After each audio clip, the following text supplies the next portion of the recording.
The plight of refugees and internally displaced people is a world crisis.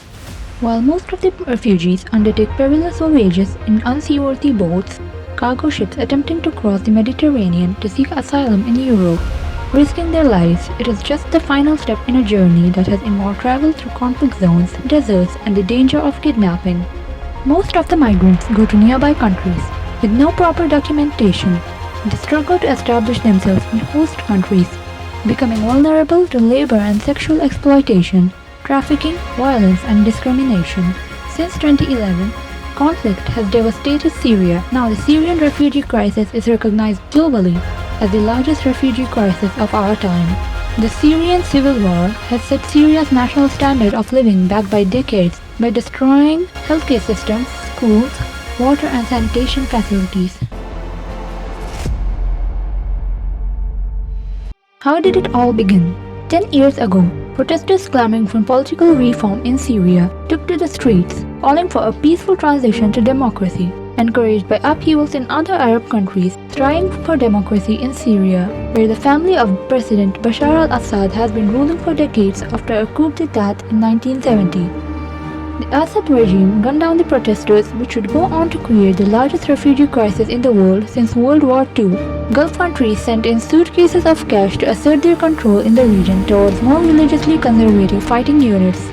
10 years into Syria's civil war, the country is at greater risk than ever of being overrun by proxy wars of other nations. Washington's support for Kurdish militia forces has long urged Ankara, which sees them as a threat to their nation. For the first time since the end of the Cold War, two NATO allies are engaged in a direct proxy war, with repercussions that will potentially long outlast Syria's war.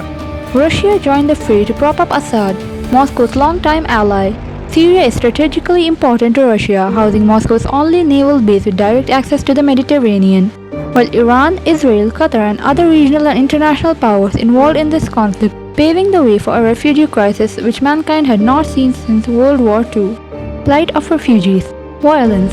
Since the Syrian civil war began, an estimated 511,000 people have been killed, including about 55,000 children, reports the Syrian Center for Policy Research.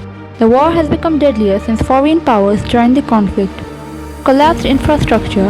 Within Syria, 95% of people lack adequate healthcare, 70% lack regular access to clean water, half the children are out of school, the economy is shattered and 4/5 of the population lives in poverty. In Syria and the neighboring countries that host the bulk of its refugees, more than 23 million people need humanitarian assistance, while the vast majority of the Syrian refugees live below the poverty line. Hundreds and thousands of people have died. More than 6 million Syrians have fled the country as refugees and another 6 million, including 2.6 million children, are displaced within the country. These Syrian children have witnessed atrocious forms of violence and are most affected by this war. The United Nations World Food Programme estimates that some 12.4 million Syrians are now food insecure, an increase of 4.5 million from just last year.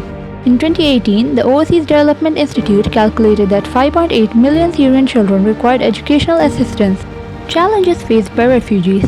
Refugees face many grueling challenges. When they leave their homes, they leave behind family and friends and the possessions they own.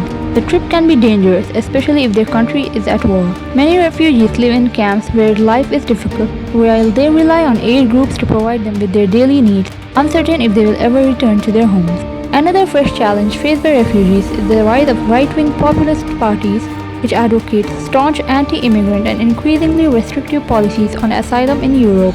These parties instigated political discontent by portraying migrants as threat to jobs and to national identity. These ideas attained widespread recognition, affecting thousands of refugees seeking asylum in Europe.